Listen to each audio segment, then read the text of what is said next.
Hyundai's released some of the first preliminary information regarding 2026 model year changes coming to its popular midsize sedan, the Hyundai Sonata. And for 2026, it's going to be largely a carryover in its current refresh generation with some minor packaging changes, a consolidation of the gas trim levels, as well as a new, cheaper, more affordable hybrid for those that might not want all of the features and options that are available on the SEL Hybrid currently.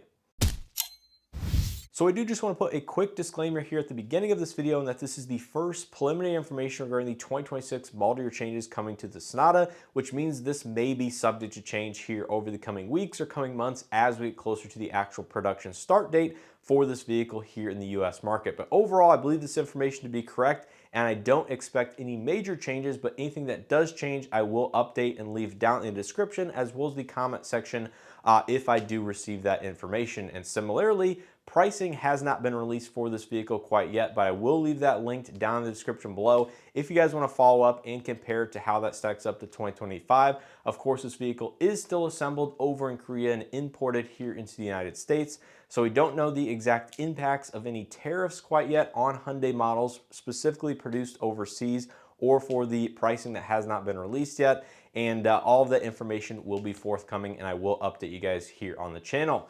Anyways, getting right into the trim level and feature changes for 2026. As I mentioned, there is going to be a consolidation of trim levels as well as a new entry-level hybrid trim level for those that might not have wanted to spend the money or needed all the features of the SEL Hybrid available formerly. So starting out, the trim walk for 2026 is going to be SE Gas, Blue Hybrid, SEL Sport Gas, SEL Hybrid, N-Line, and then Limited. So there is going to be the discontinuation of the SEL Convenience package in the gas Sonatas, which sat between the standard SEL and of course the N-Line or the SEL Hybrid, if you will, in terms of some of the features that it offered as well as the pricing of the vehicle ultimately. But outside of that, the trim levels are going to be largely a carryover from 2025. So starting out with the standard gas Sonata trim levels, and then we'll move into the hybrid side of things. The SE does not receive any feature changes as of this moment for the entry-level trim. So it's still a very nicely equipped vehicle, comes in at a very competitive mid-size front-wheel drive price point, and you're going to get things like the 12.3-inch CCNC Lite infotainment with wireless Android Auto, Apple CarPlay, BlueLink Plus, proximity entry. You have LED projector headlights, LED taillights, alloy wheels, all of the driver assist safety suite, and of course the standard 2.5-liter 4-cylinder 8-speed automatic transmission with drive mode selection and idle stop and go. And this is the only trim level to get idle stop and go or stop start on the engine for likely fleet or commercial use of this vehicle, if you will. The rest of the trim levels do not get that, and of course hybrid operate that as standard. Now moving up to the SEL Sport, this is the consolidation of the standard SEL and the SEL Convenience package into one trim level for 2026. So you do get a couple features from the Convenience package, but this is going to be largely the SEL from 2025. So all of the features from 2025 SEL carry over into 2026 SEL Sport, with the addition of the 18-inch alloy wheels from the Convenience, the leather-wrapped steering wheel, as well as the wireless device charger. So those are the three features from the nicer Convenience package that are dropped down into this SEL Sport. But outside of that, all the same features from SEL are going to be found for the 2026 Sport. And this, again, is the only trim level to get both front-wheel drive and all-wheel drive options. Unfortunately, Hyundai has not expanded the all-wheel drive availability beyond this sole trim level. Now moving on to N-Line, which is the next gas trim level of the Sonata. This, of course, gets the same 2.5-liter turbo 4-cylinder with the 8-speed wet dual-clutch transmission. Of course, you have launch control, the rack-mounted electric power steering with the drive mode selection, normal, custom, sport, and sport plus. All of that is going to be the same, and there are going to be no changes to packaging for the N-Line. So you still get things like the panoramic sunroof, digital key 2.0 premium, the nicer 12.3-inch LCD cluster, paired to the 12.3-inch CCNC navigation system, highway drive assist, Bose premium audio, and all the N-Line specific aesthetics both on the inside and outside. I do have content on the N-Line that Hyundai was kind enough to give me a press vehicle for, so make sure you guys check that video out if you guys are curious about that. And finally, wrapping up with the, I guess that is the wrap up of the gas models. Now we'll go ahead and get into the hybrid side of things and see what some of the new features are for that. So starting out with the new entry-level blue hybrid, which sits essentially between the standard SE gas and the SEL Sport in terms of the trim walk, if you will. So the blue hybrid is going to be largely the same as the SE gas with the addition of shift-by-wire column-mounted gear shift. So it goes from the center console shift-by-cable to a shift-by-wire mounted on the column-mounted steering wheel controls. And it basically frees up the center console for additional storage space, cup holders, and things like that. I really like the shift-by-wire as a whole versus the standard gear shift in the center console. And also it gets dual zone automatic climate control with automatic defogger and second row console mounted rear AC vents.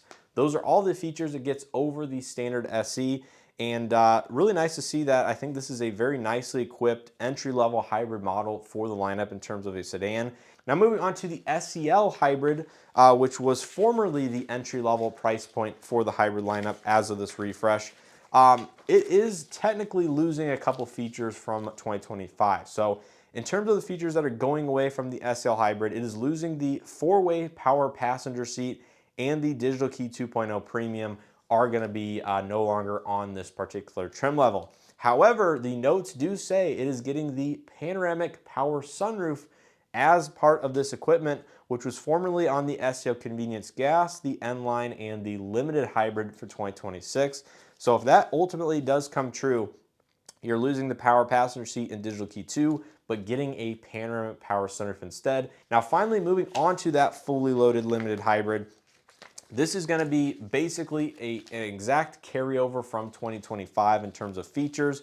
So again, with the Limited Hybrid, you get the fender mounted LED turn signal integration. You get remote smart park assist, surround view 360 camera system, park distance warning for the front, rear, and side of the vehicle, leather seats, ventilated seats, power passenger six-way seat, which we will retouch on here in just a minute. The 12.3-inch nicer LCD instrument cluster, power up-down trunk, heated steering wheel, ambient lighting, LED, overhead lights, heads-up display, rain sense wipers, auto-dimming interior rearview mirror with manual side sunshades. The list really goes on. It's a very nice trim level, and once again, the most fully loaded Sonata that one can purchase only comes with the hybrid powertrain. Now, what's interesting about this is it notes it's a six-way power passenger seat for 2026, and believe it or not, this is a change that Hyundai has implemented either for the entire 2025 production or partway through 2025 production, as vehicles on the lot right now, at least built after a certain date, do contain the six-way power seat. So basically, you get height adjustment, forward and back, and then the tilt recline for the backrest on the passenger side versus the full eight-way adjustment that does include the additional lumbar on the driver's side. So if you were looking for a power passenger seat on the Sonata that actually goes up and down, Hyundai has added that to the Limited for 2026 and is currently available on select 2025 Limiteds as well. Outside of that, that is basically going to be all the feature and trim level changes coming for this model year. In terms of colors availability, all the colors and the interior exterior will carry over from 2025, with the exception currently of Aero Silver Matte, which was exclusive to the N-Line. So it looks like Hyundai may be discontinuing the matte silver for the N-Line specifically for this next model year, which really doesn't surprise me. I don't think it was a high volume color, as none of Hyundai's matte colors are really all that high volume. But that is basically going to do it here for all the 2026 model year changes coming to the popular midsize Hyundai Sonata. Like I said, make sure to check out some of my Hyundai Sonata content here from 2024. And 2025 is still going to be very much relevant, including the N-Line press car that I had just a handful of months ago here on the channel. Love that overall. Wish they would have added things like the heated steering wheel to the N-Line. I think that would have made it just that much better of a daily driver. And really the only feature I really wish the car had for the price point. But it is a little bit on the more pricey side of things, around that $36,000 to $37,000 price point, including destination, depending on how you spec it.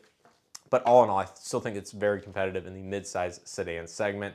And nice to see they are introducing a slightly less expensive hybrid, although I will say, depending on what happens with tariffs and what price increases ultimately come out, if any, might not be all that much cheaper than a comparable 2025. So I'll just leave it at that. we'll have to wait and see what pricing and additional availability information comes out. I do expect these to become available here so late summer, early fall, if you will, kind of like the typical timeline of a next model year for 2026 for a lot of manufacturers. And yeah, that's basically going to be it. Let me know what you guys think of these changes down in the comment section below. Hit that like button if you guys enjoyed and or found this video helpful. And let me know if you guys plan to pick up one of these new trim levels or maybe a leftover current 2025, as there is a good selection currently available out there, at least across the Midwest here, but probably across the country as well. So you pretty much have your pick as to which one you might want to pick up. So as always, I appreciate continued support and hope to see you guys in the next one.